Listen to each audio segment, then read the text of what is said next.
कैसे हैं आप लोग? स्टार्ट करते हैं। स्केड्यूल आप लोगों के पास है, प्लानर आप लोगों के पास है, पेपर पास करने हैं और उसके लिए पढ़ने हैं और तमाम चीज़ें हम फॉलो करेंगे। आज आप लोगों को आपका टेस्ट स्केड्यूल जो है टेक्स्ट का वो भी मिल जाएगा कि किस किस दिन कौन कौन से टेस्ट जो हैं वो आप लोगों ने देने हैं। तो उसका जो स्केड्यूल है वो भी इंशाल्लाह आपके साथ शेयर हो जाएगा। और आप लोगों को शपथ याद है ना कि भूल गए हुए हो?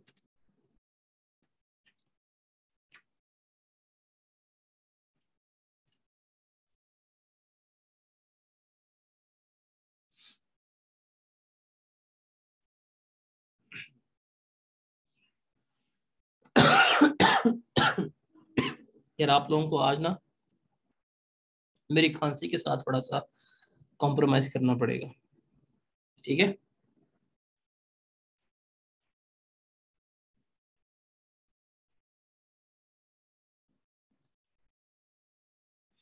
कल इसलिए क्लास नहीं हुई थी बिकॉज कल बहुत ज़्यादा तबीयत खराब थी। अभी भी है, अभी भी still I have fever right now, but लेकिन रोज क्लास में ऑफ नहीं करवा सकता, तो इसलिए खांसी वगैरह से आप लोगों को थोड़ा सा आज बेयर करना पड़ेगा। हम आप लोगों के व्हाट्सएप क्लास ग्रुप्स में ड्राइव के लिंक्स वगैरह लगे हुए हैं। उन ड्राइव्स के लिंक में ये तमाम चीज़ें जो हैं ये अपलोड हो जाएंगी। ये आज के लेक्चर चैप्टर के नोट्स जो हैं अपलोड हो जाएंगे। और आप लोगों को बताया हुआ है कि 31 अक्टूबर तक आप लोगों की जो बुक होगी वो भी आपको मिल जाएगी, आप उसे खरीद लीजिएगा। टिल डैट एक महीना किसी ने बुक्स की बात नहीं करनी, आपको ये नोट्स वगैरह प्रोवाइड किए जाएंगे। ये नोट्स आप लोगों ने बस पढ़ लेने हैं, आपको इनका प्रिंट आउट लेने की भी जरूरत नहीं है। एक महीना आप इंतज़ार कर सकते हैं। वैसे भी अभी कोई किताब आनी भी नहीं है बिकॉज टेक्स्ट का सिलेबस जो है वो लास्ट टाइम से चेंज हुआ है। तो न्यू किताब में जहाँ पे हर एक का टाइम लगना है तो वहाँ पे इसका भी टाइम लग रहा होगा। तो 31 अक्टूबर तक टेक्स्ट की जो मेरी बुक है वो इंशाल्लाह पब्लिश हो जाएगी और उससे पहले पांच पेपर्स जो हैं वो भी इसके पब्लिश हो जाएंगे, ठीक है?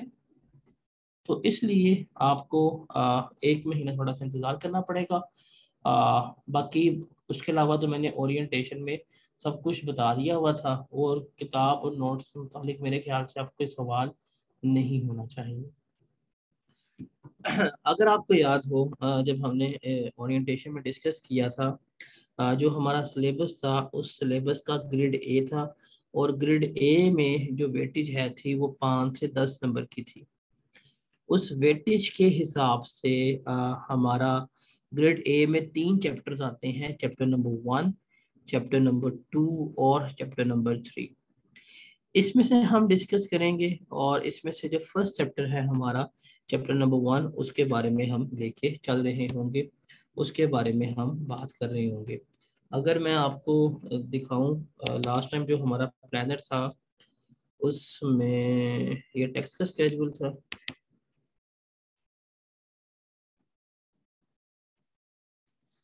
हाँ हाँ, पहले हमने स्टार्ट करना था, इंट्रोडक्शन हमारा हो गया था। अब हमने चैप्टर नंबर 1 स्टार्ट करना है, उसके बाद हम मूव करेंगे सेल्स टैक्स के ऊपर। तो गालिबा मैंने आपको बताया था 22 अक्टूबर तक हमारा अराउंड 35% सिलेबस हो गया होगा और 29 अक्टूबर तक लाइक अगले महीने के एंड तक हम अराउंड 40% के करीब अपना सिलेबस जो है वो कंप्लीट करके बैठे होंगे। हमने वो जो प्लानर है वो हमने उसको ही फॉलो करना है, उसके मुताबिक हम लेके चल रहे होंगे। तो अभी हम स्टार्ट कर रहे हैं चैप्टर नंबर 1 से। चैप्टर नंबर 1 है जी system of taxation in Pakistan. हमने यहाँ पे पढ़ना है कि टैक्स कहते किसे हैं उसके बारे में। अच्छा, ये चैप्टर प्योर थ्योरेटिकल चैप्टर है, आपने सिर्फ और सिर्फ इस चैप्टर को समझना है, सिर्फ समझना है और आपने इसको अपने वर्ड्स में इस्तेमाल याद करना है। और इसमें से अगर कोई सवाल आएगा तो आपने अपने वर्ड्स में इसको लिखना है। इस चैप्टर को रट्टे मारने की, इस चैप्टर की क्रैमिंग की आपको जरूरत नहीं है। वो ना हो जिस तरह मस्जिदों में बच्चे रट्टा मारते हैं, मदरसों में बैठ के हिल हिल के आप भी रट्टे मार रहे हो, उस चीज की जरूरत नहीं है। आप इसको सुनते जाएं, अंडरस्टैंड करते जाएं, that would be enough for you. इतना ही आपको चाहिए और आपने सारे का सारा अपने वर्ड्स में लिखना है बिकॉज ये बेसिक चैप्टर है, इसके बारे में हमने बात करनी है। अच्छा, अगर हम लफ्ज इस्तेमाल करें टैक्स, तो बीइंग अ पाकिस्तानी आप टैक्स के वर्ड से बड़े आशना होते हैं। सुबह दोपहर शाम, खाना खाने से पहले, खाना खाने के बाद आप क्या होते हैं, आप टैक्स का वर्ड ही सुन रहे होते हैं, जी टैक्स लग गया, ये टैक्स है, वो टैक्स है। इवन एक बंदे की पैदाइश से लेके उसके मरने तक भी वो अपनी उम्र में पाकिस्तान में टैक्स ही पे कर रहा होता है। एक बच्चा जब पैदा होता है उसके फीडर, उसका फीडर से लेके जब एक बंदा मरता है उसके कफन दफन तक, वो हर जगह टैक्स ही पे कर रहा होता है। तो टैक्स जितना हम सुनते हैं, अब हम उसी टैक्स को क्या करेंगे, पढ़ेंगे, समझेंगे क्या है, किस तरह से है और किस तरह से हम इसको पे कर रहे होते हैं। ये तमाम चीजें जो है वो हम यहाँ पे क्या करेंगे, वो हम डिस्कस आउट कर रहे होंगे। अच्छा, आप लोगों के पास माइक का ऑप्शन है, आप लोग माइक ऑन करके भी सवाल पूछ सकते हैं या जवाब दे सकते हैं, इवन टाइप करके भी जवाब दे सकते हैं। अगर मैं आपसे कॉमन सा एक सवाल पूछूं, टैक्स किसे कहते हैं, तो क्या जवाब होगा आपका? अगर आपने टैक्स को एक्सप्लेन करना हो, कैसे करेंगे? एनीवन?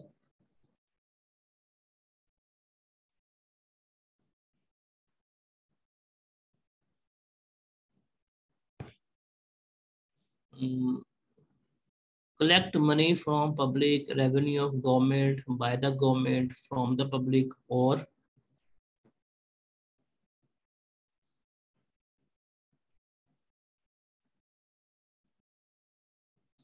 गवर्नमेंट को खजाने के भरने के लिए, गवर्नमेंट को रन करने के लिए पब्लिक से कलेक्शन करना। A charge that government deposits on the people, a duty paid to receive services from the government to run the country, revenue of a government, revenue of a government to run country, मुल्क के खर्चे पूरे करने के लिए जो public से लेती है, वेलफेयर, गवर्नमेंट पैसे देती है सर्विसेज के बदले में, रेवेन्यू गवर्नमेंट कलेक्ट कर रही है, financial charge of government on public. ठीक है, इसका मतलब आप लोगों को टैक्स का काफी सारा मतलब पता है ना? आप सब लोगों को टैक्स आता है? चलो ये बंद करो यार, जाओ अपने घर को। टैक्स तो आप सबको आता है।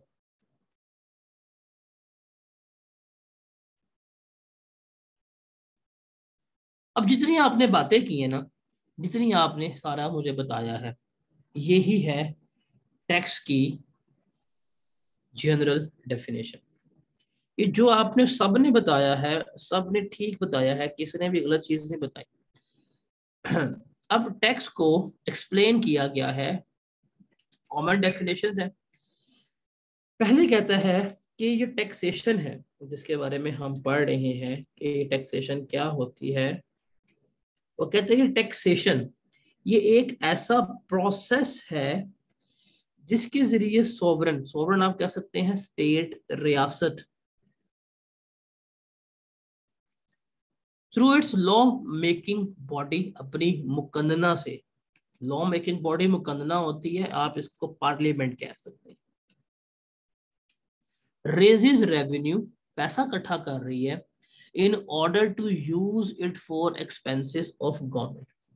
अब ये देखिएगा, आप लोगों ने मुझे यही बात बताई है, ये डेफिनेशन मैं आपको अब पढ़ा रहा हूं, लेकिन अभी आप लोगों ने यही बात मुझे बताई है कि एक ऐसा अमल, एक ऐसा प्रोसेस जिसमें रियासत, स्टेट कानून के जरिए किसी भी लॉ के तहत पैसा इकट्ठा कर रही है अपने अखराजात के लिए, अपना मुल्क चलाने के लिए, ऐसे प्रोसेस को, ऐसे अमल को हम क्या कहते हैं?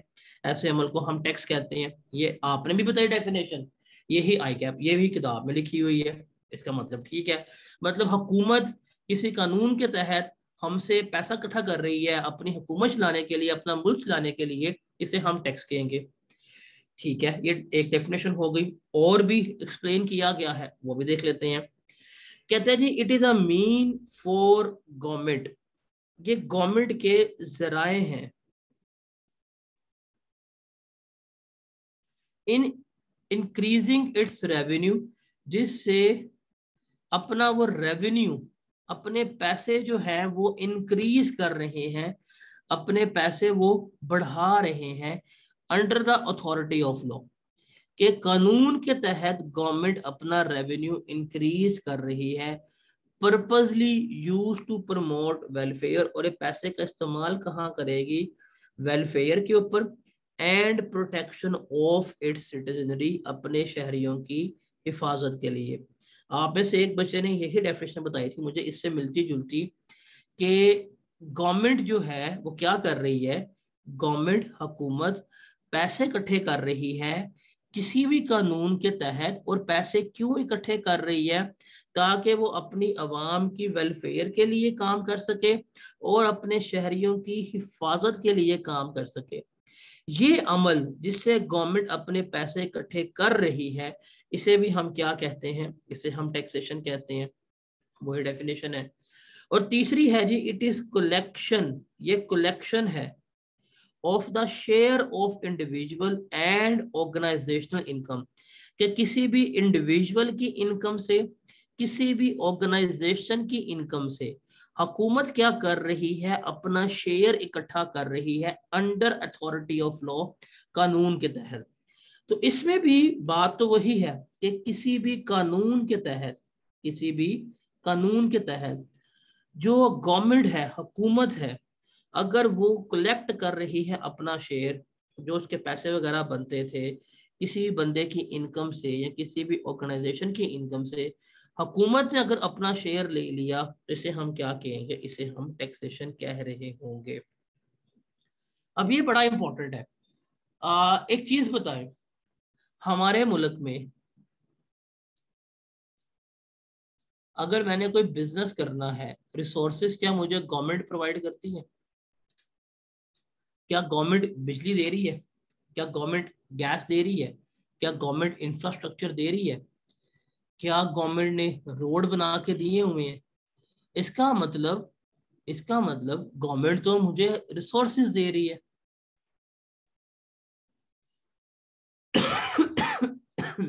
गवर्नमेंट रिसोर्सेज प्रोवाइड कर रही है। अगर गवर्नमेंट जो है वो रिसोर्सेज प्रोवाइड कर रही है, तो क्या गवर्नमेंट का हक नहीं कि उसने जो रिसोर्सेज दी है उसके बदले में पैसे भी ले आपसे? क्या ये गवर्नमेंट का हक नहीं कि अगर गवर्नमेंट आपको फैक्ट्री के लिए रोड बना के दे रही है, गवर्नमेंट आपको फैक्ट्री के लिए इलेक्ट्रिसिटी ला के दे रही है, गवर्नमेंट आपको मजदूर अरेंज करके दे रही है, गवर्नमेंट आपको इंफ्रास्ट्रक्चर प्रोवाइड कर रही है, तो क्या उसके बदले में शेयर ले लेना, पैसे ले लेना गवर्नमेंट का हक नहीं? हक है ना? ये जो कलेक्शन गवर्नमेंट कर रही है ना, ये जो आपकी इनकम से कलेक्शन कर रही है, ये भी क्या कहलाएगा, टैक्स कहलाएगा। तो टैक्स आप किसी भी डेफिनेशन के जरिए क्या कर सकते हैं, ये आप इसको लेके चल सकते हैं। लेकिन तीनों डेफिनेशन में, तीनों डेफिनेशंस में एक चीज कॉमन है, वो क्या है, कि अंडर अथॉरिटी ऑफ लॉ, कि ये कानून के तहत, किसी भी कानून के तहत गवर्नमेंट कलेक्ट कर रही है, तो फिर ये टैक्स कहलाएगा। अगर कानून के तहत नहीं कर रही तो फिर ये टैक्स नहीं कहलाएगा। तो अथॉरिटी है, कानून है, उस कानून के तहत जब गवर्नमेंट ये पैसा कलेक्ट कर रही है तो ये हमारी टैक्सेशन कहला रही होती है।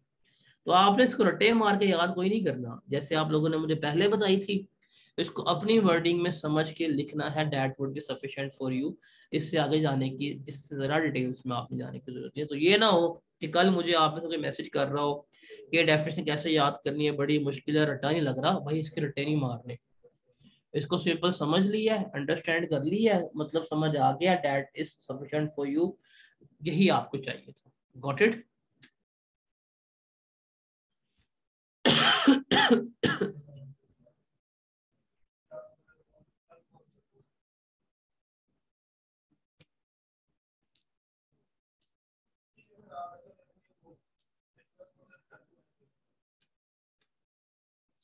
टैक्स, अभी हमने देखा टैक्स क्या होते हैं।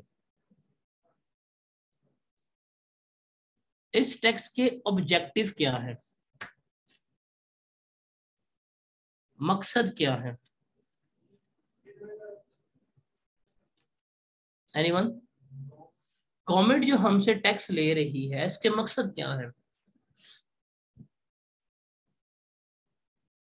एक तो इसका ऑब्जेक्टिव है रेवेन्यू ऑब्जेक्टिव, और दूसरे है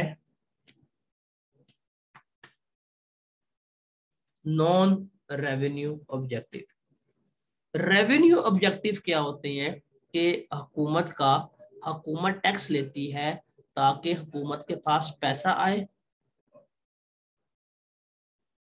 और जब हुकूमत के पास पैसा आए हुकूमत उस पैसे को इस्तेमाल करे गवर्नमेंट चलाने के लिए, मुल्क चलाने के लिए, अपनी पॉलिसीज को इम्प्लीमेंट करने के लिए।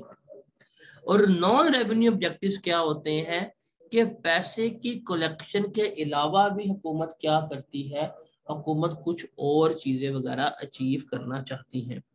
तो टैक्स का याद रखिएगा, टैक्स कलेक्ट करने का मकसद सिर्फ पैसा नहीं है। पैसा तो है, हुकूमत ने टैक्स लिया, हुकूमत को पैसा आ रहा है, उससे हुकूमत ने मुल्क चलाना ही चलाना है, अपनी पॉलिसीज इंप्लीमेंट करनी है। ये तो रेवेन्यू बेस्ड ऑब्जेक्टिव है। लेकिन नॉन रेवेन्यू बेस्ड ऑब्जेक्टिव भी हैं कि टैक्स में पैसे की कलेक्शन के साथ साथ हुकूमत कुछ और ऑब्जेक्टिव, कुछ और मकासद जो हैं वो अचीव करना चाहती है। ये जो ऑब्जेक्टिव्स हैं ये आप लोगों ने रीड करने हैं, इसमें से रीड कर लेने हैं, कोई से 3 से 4 आप अपनी वर्डिंग में लिख सकते हैं। पहला है कि हुकूमत टैक्स को इस्तेमाल करेगी as a means of social and economic development, कि समाजी तरक्की के लिए और माशी तरक्की के लिए क्या हो रहा होता है, टैक्स को इस्तेमाल कर रहा होती है गवर्नमेंट।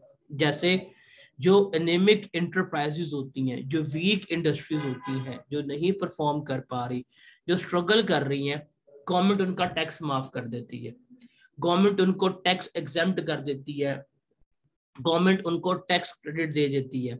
अब देखो मैं बिजनेस कर रहा हूँ, मैं पैसे कमा रहा हूँ, मेरे से गवर्नमेंट टैक्स लेगी, मैं गवर्नमेंट को टैक्स पे कर दूंगा।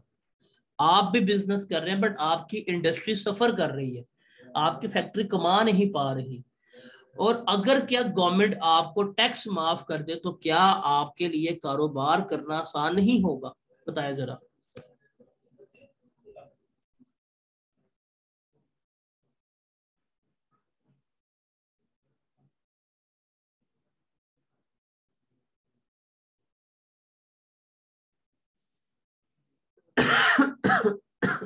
तो इसका मतलब अब देखो, गवर्नमेंट ने टैक्स भी खेला ना, गवर्नमेंट ने और तो कुछ नहीं किया, गवर्नमेंट ने सिर्फ और सिर्फ आपको टैक्स एग्जेम्प्ट किए, और उस टैक्स एग्जेम्पशन से फायदा क्या हुआ है, उससे फायदा आपको ये हो रहा है कि आप ग्रो कर सकते हैं, आपके प्रॉफिट बढ़ सकते हैं। मुझे बताएं बिल्कुल सच, अगर आपके पास कोई प्रोडक्ट है जो आपने कंज्यूम करना है, चले आपने हेड एंड शोल्डर यूज करना है, और आपके पास है ऑप्शन कि आप लोकल हेड एंड शोल्डर भी इस्तेमाल कर सकते हैं और आप इंपोर्टेड हेड एंड शोल्डर भी इस्तेमाल कर सकते हैं, कौन सा हेड एंड शोल्डर इस्तेमाल करेंगे, लोकल वाला के इंपोर्टेड?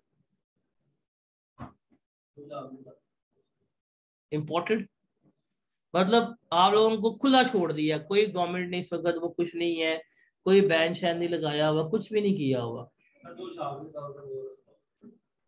लेकिन आप लोकल पे नहीं जाएंगे। अब अगर गवर्नमेंट आपको ये फ्री कर दे तो इंपोर्टेड गुड्स क्या हो जाएंगी, ज्यादा हो जाएगी, तो फिर जो लोकल इंडस्ट्री लगी हुई है, जो लोकल फैक्ट्री लगी हुई है, क्या वो काम कर पाएगी? The answer is no. जैसे अगर आपको कुछ याद हो, आज से कुछ अर्सा पहले, कुछ 7-8 साल पहले पाकिस्तान में इंपोर्टेड गाड़ियां जो थी चाइना की, जापान की गाड़ियां, उनका बहुत इन्फ्लक्स आ गया था, याद है किसी बच्चे को? अब उस जापानी गाड़ी का नुकसान क्या हुआ था कि आपकी लोकल इंडस्ट्री जो है थी वो सफर करना शुरू हो गई थी, उनकी सेल्स कम होना शुरू हो गई थी। अब अगर उनकी सेल्स कम होगी तो जाहिर बात है वो लोग निकालेंगे तो अनएम्प्लॉयमेंट आएगी। तो फिर क्या किया, अब गवर्नमेंट क्या करती है, गवर्नमेंट अपनी इस लोकल इंडस्ट्री को बचाने के लिए फॉरेन कंपटीशन से फॉरेन गुड्स के ऊपर, इंपोर्टेड गुड्स के ऊपर टैक्स लगा देती है, इतना हाई टैक्स कर देती है कि आपको गुड्स इंपोर्ट करना महंगा पड़ता है, आप कहते हो यार लोकल ले लो। जब गवर्नमेंट ये काम करती है, जब इंपोर्टेड अशिया महंगी कर देती है, तो अल्टीमेटली फिर क्या आ जाती हैं आप, लोकल इंडस्ट्री में जाती हैं, जिससे लोकल इंडस्ट्री फिर फ्लरिश होती है, तरक्की करती है, एम्प्लॉयमेंट अपॉर्चुनिटीज जो हैं वो बिल्ड हो रही होती हैं। अब देखें यहाँ पे गवर्नमेंट टैक्स को ही इस्तेमाल कर रही है, यहाँ पे गवर्नमेंट जो है वो टैक्स को ही इस्तेमाल कर रही है, लेकिन कहाँ पे उसने इंपोर्टेड आइटम्स पर टैक्स ज्यादा लगा दिया है ताकि लोकल इंडस्ट्री जो है वो आपकी ग्रो कर सके। ठीक है। उसके अलावा जब आपका मुल्क किसी दूसरे ममालिक के साथ निगोशिएट कर रहा होता है ट्रेड के लिए या कोई कॉन्ट्रैक्ट कर रहा होता है, वहां पे भी टैक्स को इस्तेमाल करते हैं as a tool of for negotiation. Like आप कहते हैं कि जी आप हमसे डील कर लें, आप हमारे मुल्क में चीज़ें बेचें, हम टैक्स नहीं लेंगे, आ, आ, आ, हम आपके मुल्क में बेचेंगे, टैक्स नहीं लेंगे। तो कंट्रीज के दरमियान डील्स को ब्रेक करने के लिए, कंट्रीज के दरमियान डील्स को लाने के लिए गवर्नमेंट टैक्स को इस्तेमाल कर रही होती है। यहाँ पे भी टैक्स ही इस्तेमाल हो रहा है, टैक्स पे ही निगोशिएट करके वो ट्रेड वगैरह कर रहे होते हैं। उसके अलावा इन्फ्लेशन को या डिप्रेशन के इफेक्ट्स को काउंटर करने के लिए टैक्स लग रहा होता है। अब आप फॉर एग्जांपल आप एक 100 रुपए की चीज खरीदते हो, उसके ऊपर आप 17% टैक्स पे करते हैं, मतलब 17% जीएसटी आप पे कर रहे होते हैं। अगर महंगाई होना शुरू हो जाए, कीमतें बढ़ रही हैं, बढ़ती जा रही है, कंट्रोल में नहीं रह रही, तो अगर गवर्नमेंट ये जीएसटी 17% से गिरा के 15% कर दे, तो क्या इससे चीजों की कीमतों में कमी आएगी कि ज्यादा होगी? खुद बताएं। कमी आएगी ना। तो इन्फ्लेशन के इम्पैक्ट को रोकने के लिए भी टैक्सेस का इस्तेमाल होता है, टैक्स कम कर देती है, टैक्स गवर्नमेंट ज्यादा कर देती है। ऐसे जैसे अभी पेट्रोल की एग्जांपल है, पेट्रोल की कीमतें बढ़ती जा रही है, बढ़ती जा रही है, बढ़ती जा रही है। पाकिस्तान में आज से कुछ एक डेढ़ माह पहले हमारा पेट्रोल के ऊपर 0 टैक्स था। लाइक 1 रुपया भी गवर्नमेंट टैक्स नहीं ले रही थी, जो उनकी कॉस्ट पड़ रही थी उसके ऊपर ही बेच रहे थे। अगर पेट्रोल की कीमतें मजीद सस्ती होना शुरू हो जाएंगी तो टैक्स लगा देंगे। अगर वो टैक्स पेट्रोल पे लगा दे तो पेट्रोल आज 300 रुपये प्लस हो जाएगा। तो अब वो टैक्स भी खेल रहे हैं, लेकिन इन्फ्लेशन को इम्पैक्ट को काउंटर करने के लिए। उसके अलावा जो इन इक्वालिटीज हैं डिस्ट्रीब्यूशन ऑफ वेल्थ में, उसको कम करने के लिए टैक्स इस्तेमाल होते हैं। अब देखिए, अमीर है अमीर से अमीर तर है, गरीब जो है वो गरीब से गरीब तर हो रहा है। अमीर के लिए फॉर्च्यूनर लेना, लैंड क्रूजर लेना मुश्किल नहीं है, वो जब चाहे ले सकता है। गरीब के लिए 70 लेना बड़ा मुश्किल है। तो अब फिर क्या कर रहे हैं, एक अनइक्वल डिस्ट्रीब्यूशन तो है, उसे काउंटर करने के लिए जो अमीर है, जो ज्यादा पैसे कमा रहा है, जिसके पास ज्यादा महंगे एसेट्स है, उनके ऊपर टैक्सेस ज्यादा लिए जाते हैं। जो गरीब है उनके ऊपर टैक्सेस जो है कम लिए जाते हैं। जैसे आईफोन के मॉडल्स के ऊपर जैसे 14 प्रो मैक्स है, लाख के करीब टैक्स है, क्योंकि वो अमीर चीजों में आ रहा है। लेकिन अगर जो सस्ते मोबाइल हैं जैसे ये इन्फिनिक्स वगैरह हो गया, इन पर टैक्स भी हजार हजार रुपए की है। तो ये चीजें हैं। S22 अल्ट्रा ले लेंगे, उसके ऊपर टैक्स आप 88,000 प्लस पे कर रहे हैं। वही जाके आप सैमसंग का A32 ले लेंगे, वहां पे टैक्स कम है। तो जो अमीर है, जिसके पास ज्यादा पैसा है, जो लग्जरी गुड्स अफोर्ड कर सकता है, उस पर गवर्नमेंट टैक्स ज्यादा लगाती है। और जो लग्जरी गुड्स अफोर्ड नहीं कर सकता, जो गरीब आदमी है, उसके ऊपर गवर्नमेंट टैक्स कम लगा रही होती है। उसके अलावा साइंस को प्रमोट करने के लिए, इन्वेंशंस को प्रमोट करने के लिए, एजुकेशनल एक्टिविटीज को प्रमोट करने के लिए, लोकल फोर्सेस की एफिशिएंसी को इम्प्रूव करने के लिए, उनको प्रमोट करने के लिए भी गवर्नमेंट टैक्सेस का इस्तेमाल कर रही होती है। लाइक जो आपसे टैक्स गवर्नमेंट कलेक्ट करती है, इन पुलिस वालों को देती है, इनको अपडेट करती है, इनका असला अपडेट कर रही होती है। इसके अलावा साइंस वेलफेयर करवाती है, एग्जीबिशंस करवा रही होती है।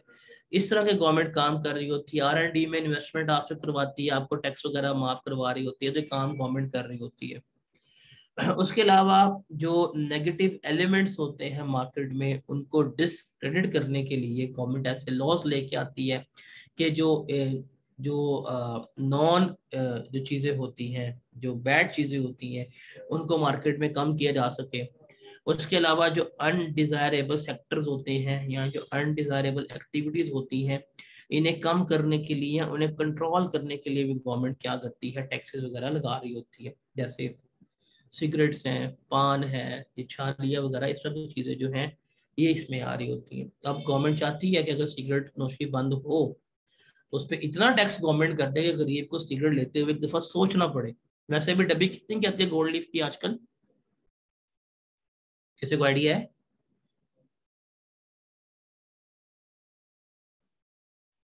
गोल्ड लीफ की डब्बी कितने की आती है आजकल?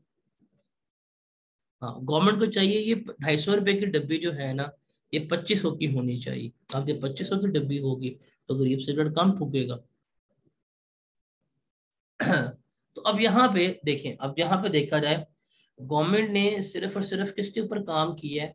गवर्नमेंट टैक्स के ऊपर ही काम कर रही है, लेकिन यहाँ पे टैक्स के ऊपर खेलते हुए वो सोशल एंड इकोनॉमिक डेवलपमेंट जो है वो अचीव कर रही है। तो इसमें कोई से 4 से पॉइंट आपने याद कर लेने हैं और आपने उनको अपने वर्ड्स में लिख लेने हैं।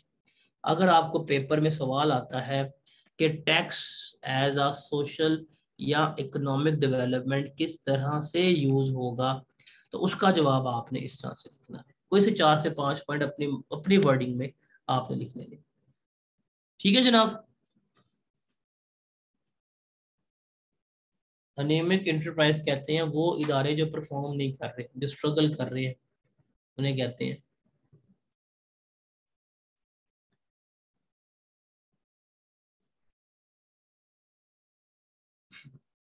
जब कंट्रीज ने आपस में ट्रेड करनी होती हैं तो उसमें टैक्स को टूल के तौर पर इस्तेमाल करते हैं कि हम टैक्स कम लगा देंगे, आप हमारे साथ ये काम कर सकते हैं। डिप्रेशन जब कंट्री की एक्टिविटीज जो है वो स्लो डाउन हुई होती है।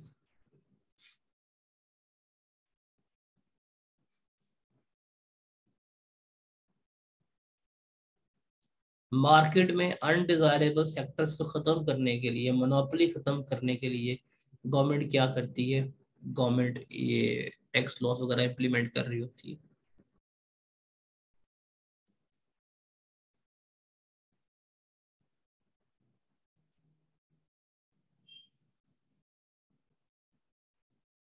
जी सर जनाब, ये ये क्लियर है। डिप्रेशन क्या है सर? बताया डिप्रेशन क्या तो है है, सर? जब आपका कंट्री में तरक्की नहीं हो रही होती, जब स्टेट दूसरी होती है आपकी कंट्री की, जिसमें वो क्या कर रहे होते हैं, आपकी ग्रोथ एक्टिविटी डाउन हो रही होती है, इन्फ्लेशन ज्यादा हो रही होती है, इसे हम डिप्रेशन की स्टेट कहते हैं।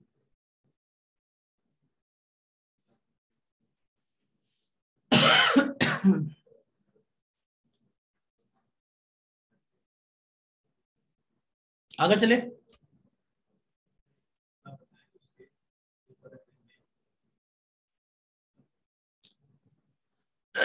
अब दूसरा आपको पेपर में सवाल आ सकता है कि टैक्स को हमने इस्तेमाल करना है, how taxes can be used as means of development. तरक्की के लिए हम टैक्स को किस तरह से इस्तेमाल कर सकते हैं, किस तरह से यूज कर सकते हैं, ये हमने बताया। अब डेवलपमेंट पर्पस के लिए, डेवलपमेंट के ऑब्जेक्टिव्स को अचीव करने के लिए भी टैक्स इस्तेमाल हो रहा होता है। कैसे? गवर्नमेंट कहती है, गवर्नमेंट टैक्स फ्री जोन्स जो है वो इंट्रोड्यूस करवा देती है, गवर्नमेंट इंडस्ट्रियल जोन्स इंट्रोड्यूस करवा देती है, गवर्नमेंट इकोनॉमिक जोन्स इंट्रोड्यूस करवा देती है।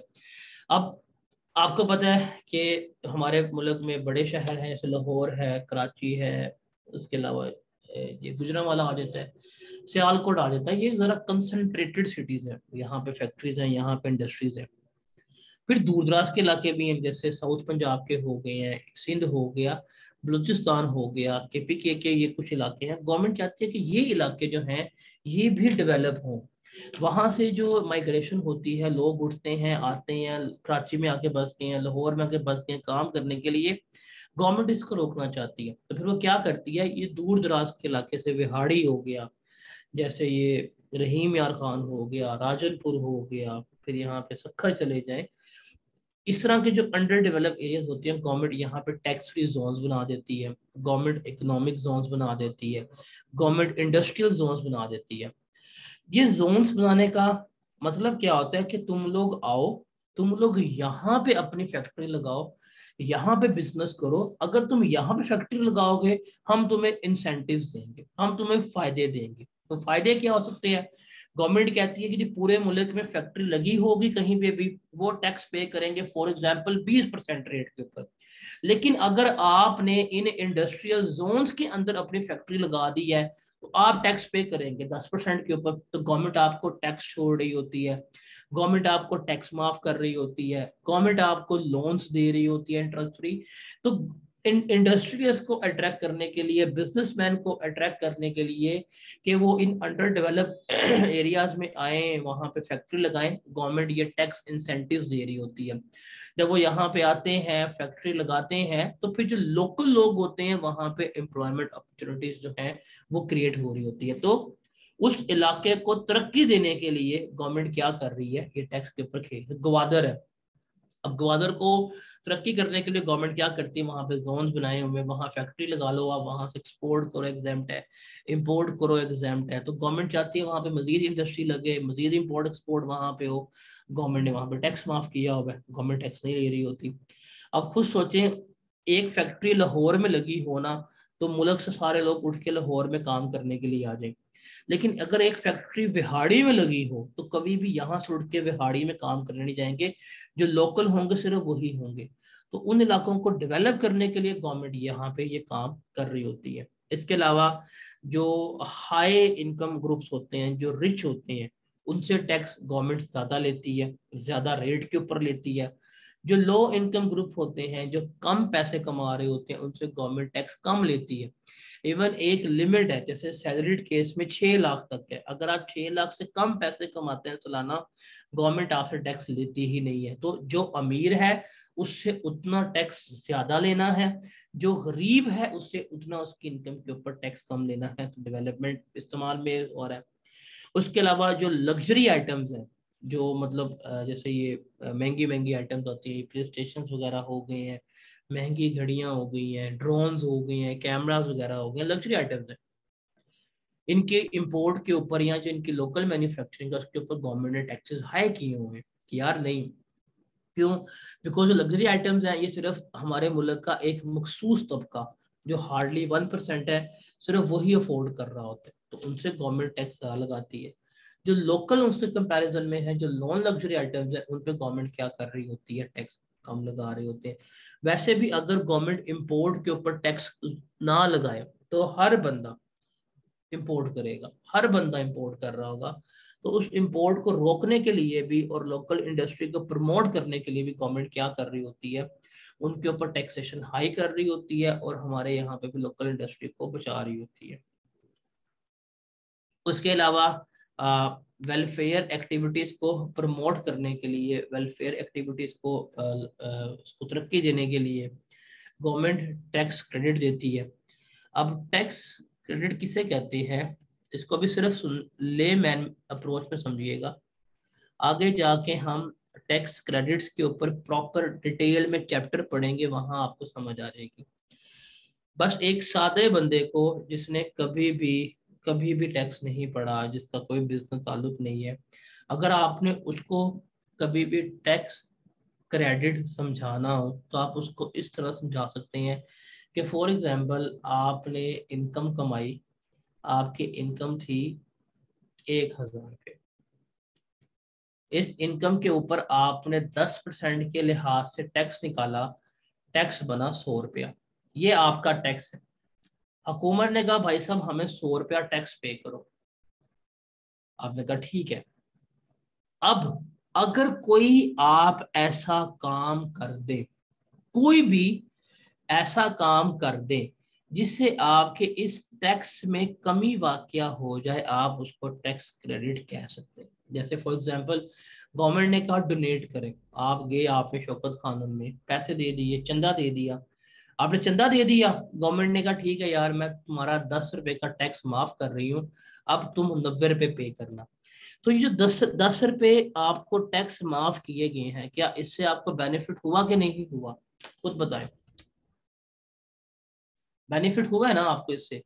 तो गवर्नमेंट क्या करती है, गवर्नमेंट क्या करती है, गवर्नमेंट इन बेनिफिट्स को अचीव करने के लिए वो क्या देती है, टैक्स क्रेडिट्स देती है। अगर गवर्नमेंट कह रही है कि तुम डोनेट करो, आप डोनेट करते हो, वेलफेयर एक्टिविटीज को प्रमोट करते हो, जब आप वेलफेयर एक्टिविटीज को प्रमोट करते हो तो आपको टैक्स क्रेडिट्स वगैरह मिल रही होती है, आपके टैक्स में कमी आ रही होती है।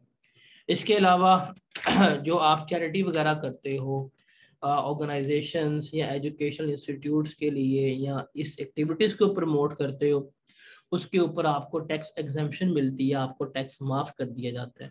अब इससे क्या होता है, मज़ीद चैरिटेबल वर्क, मज़ीद एजुकेशनल वर्क लोग करते हैं, ताकि गवर्नमेंट टैक्स माफ़ कर रही है, आप मज़ीद वो काम कर रहे हैं, अब वो काम आप मज़ीद प्रमोट कर रहे होते हैं। इसके अलावा एग्रीकल्चर को तरक्की देने के लिए जो एग्रो बेस्ड प्रोजेक्ट्स होते हैं, खाद हो गई है, फिर ये मैकेनिकल इक्विपमेंट्स वगैरह होते हैं, इनके ऊपर गवर्नमेंट टैक्स कम कर रही होती है, टैक्स को एग्जेम्प्ट कर रही होती है, टैक्स को माफ़ कर रही होती है, ताकि ज़राअत के शोबे में मज़ीद तरक्की हो सके। तो ये कुछ ज़रिए हैं, ये कुछ मीन्स हैं जिसके ज़रिए गवर्नमेंट क्या कर रही होती है, डेवलपमेंटल पर्पस अपने अचीव कर रही होती है, हासिल कर रही होती है। Is that clear? इनको भी आपने अपने वर्ड्स में लिखना है, आज को मतलब ऐसा रट्टे मारने की ज़रूरत नहीं है। जब आप अपना टेक्स्ट का सिलेबस कंप्लीट कर लेंगे ना, तो चैप्टर नंबर 1 आपको हलवा लगेगा। मतलब मैं आपको एक चीज़ फॉर श्योर कह देता हूँ, जब आपका टेक्स्ट का सिलेबस कंप्लीट हो जाएगा उसके बाद आप कभी भी इस चैप्टर पे नहीं आएंगे, बिकॉज आगे जाके हमने वो तमाम चीज़ें पढ़ लेनी है डिटेल्ड में जो यहाँ पे लिखी हुई है। तो आप ये सारा चैप्टर अपनी वर्डिंग में आराम से लिख सकते हैं। टैक्स एग्जेम्प्ट, एग्जेम्प्ट का मतलब होता है माफ करना, टैक्स क्रेडिट है कमी करना, तो टैक्स क्रेडिट कमी होती है, टैक्स एग्जेम्प्ट जो है वो माफ होता है, दो डिफरेंट चीजें हैं।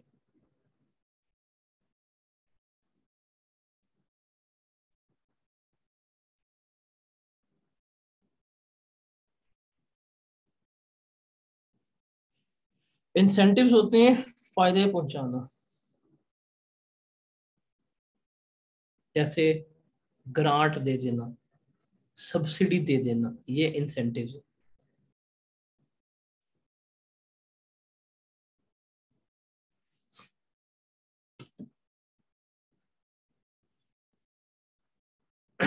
जी जनाब, अब देखें ये आपको, हम यहाँ पे देखते हैं एग्जाम्पल में, हमारे पास कुछ टैक्स लॉज हैं और ये इनका ऑब्जेक्टिव है कि हुकूमत ये टैक्स क्यों लगाती है और उससे क्या फायदा लेना चाहती है। ये जैसे हुकूमत सैलरी इनकम के ऊपर टैक्स लगा रही है, क्या फायदा, रेवेन्यू कलेक्शन, गवर्नमेंट पैसा लेना चाहती है।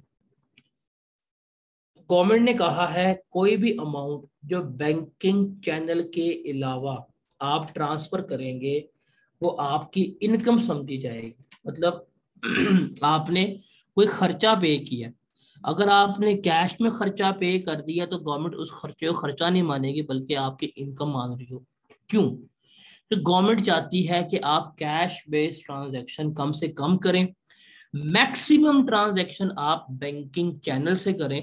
तो बैंकिंग चैनल को बढ़ाने के लिए, इकोनॉमी के डॉक्यूमेंटेशन के लिए गवर्नमेंट ये काम कर रही होती है। फिर जो मूवेबल एसेट्स होते हैं, मतलब गाड़ियां खास तौर पर, उसके ऊपर गवर्नमेंट टैक्स लगाती है। क्यों? ताकि वेल्थ की फेयर डिस्ट्रीब्यूशन हो सके, जो जिसके पास जितनी ज्यादा गाड़ियां हैं उससे उतना ज्यादा उस मालियत का टैक्स लिया जा सके।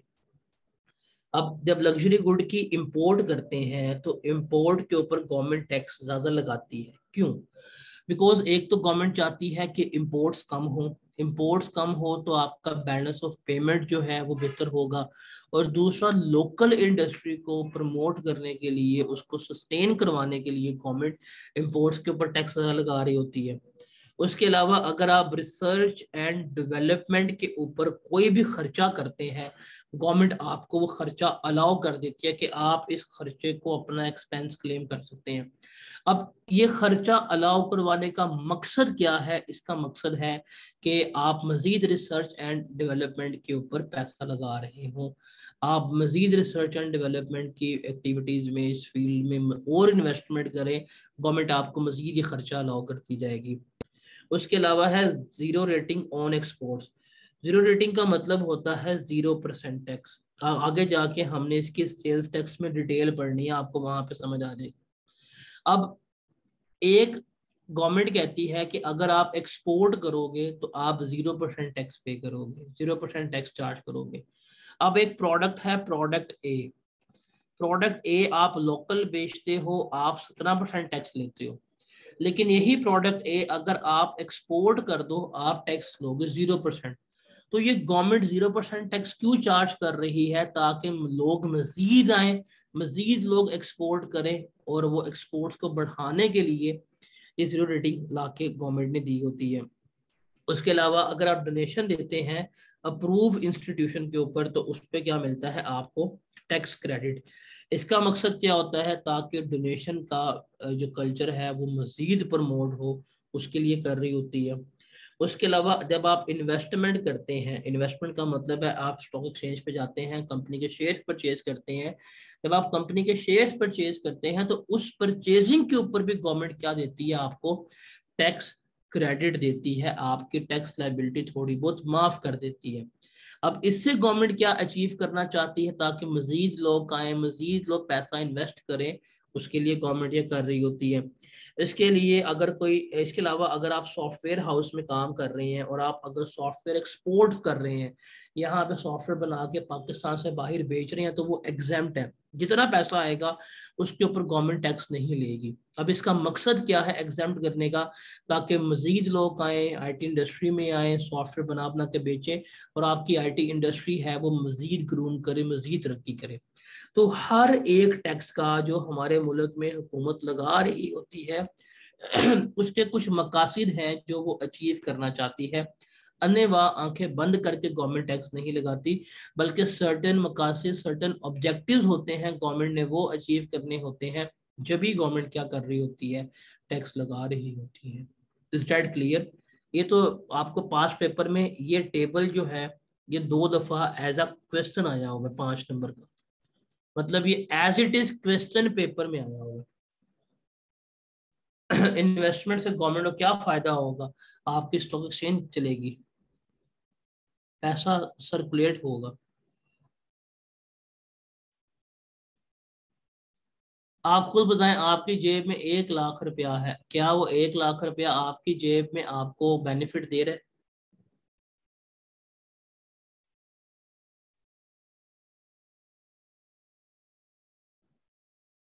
लेकिन वही 1 लाख रुपया अगर आपने किसी शेयर्स में लगाया होगा, स्टॉक में लगाया होगा, वो आपको फायदा दे रहा होगा?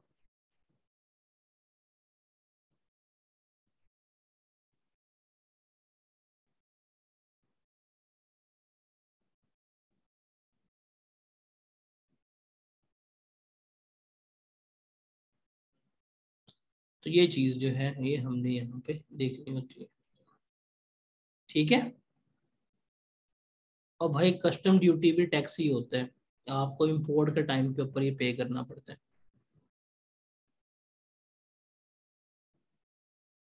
टैक्स ही है।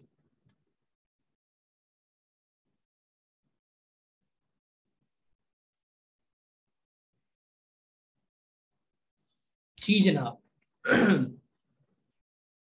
हम इसको यहाँ तक रखते हैं, कल हम यहाँ से ऑनवर्ड चलेंगे, और कल हमारा ये चैप्टर जो है वो कंप्लीट हो जाएगा विद पास्ट पेपर्स। तो कल चैप्टर नंबर 1 जो है वो हमारा विद पास्ट पेपर्स इंशाल्लाह कंप्लीट हो जाएगा। उसके बाद फिर हम मूव कर जाएंगे सेल्स टैक्स के ऊपर, जो हमारा सेल्स टैक्स है हम उसको स्टार्ट करेंगे उसके बाद। अब कोई सवाल वगैरह है आप मेरे से पूछ सकते हैं, अगर नहीं है तो मुझे समझ तो नहीं आई।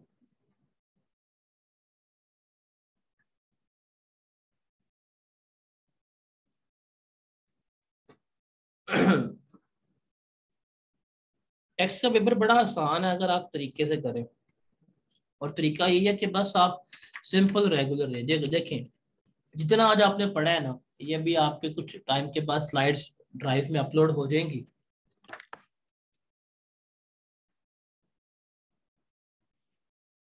आप सिंपल इनको पढ़ लीजिएगा, दैट्स इट।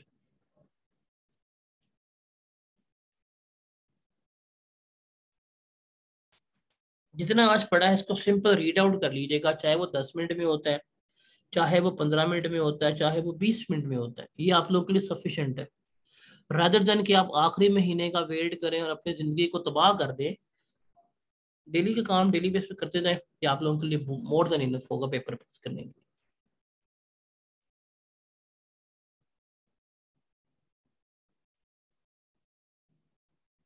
ठीक है जी, मिलते हैं इंशाल्लाह कल। कल हम इस चैप्टर को वाइंड अप करते हैं। और भाई कौन से स्केड्यूल की डिस्कशन करनी है, कौन सा स्केड्यूल डिस्कस करना है?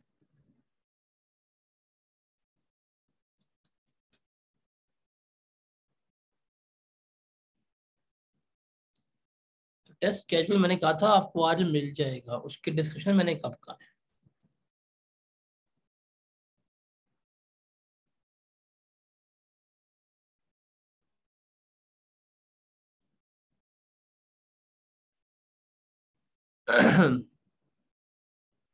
और कोई सवाल? तो गवर्नमेंट ने टैक्स एग्जाम्प्ट किया है आर&डी सेक्टर को प्रमोट करने के लिए, मगर सेक्टर में ने उस एग्जाम्पशन का इस्तेमाल ना किया तो गवर्नमेंट एग्जाम्पशन डिसअलाउ कर देती है। अगर आप नहीं करेंगे तो आपको कोई टैक्स क्रेडिट मिलेगा ही नहीं, सिंपल सी बात है।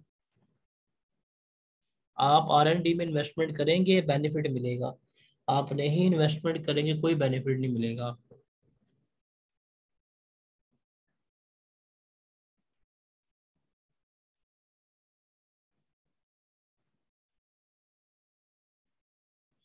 जी जनाब, और कोई सवाल है? हाँ, स्टार्टिंग में चैप्टर 1 है इसलिए थोड़ा स्लो चल रहा हूँ। वैसे भी आपका टेक्निकली टैक्स का फर्स्ट डे था, फर्स्ट लेक्चर था। ये जरा कल का लेक्चर कंप्लीट करना तो फिर तुम्हें बताता हूँ। पूरे 1 घंटा 15 मिनट क्लास हुआ करेगी। वो ना स्टार्टिंग पे थोड़ी सी हमेशा पेस सेट करनी पड़ती है। जब एक दफ़ा पेस सेट हो जाए फिर आप अगले बंदे को छुरी फेर सकते हैं, तो इसलिए पहले मैं आप लोगों को सुकून सुकून से रखा है, उसके बाद छुरी इकट्ठी फेरनी है।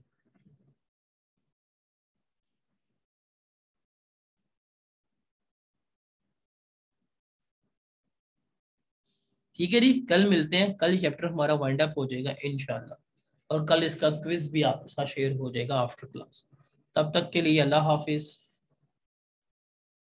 और कल से टाइम पे आया करो।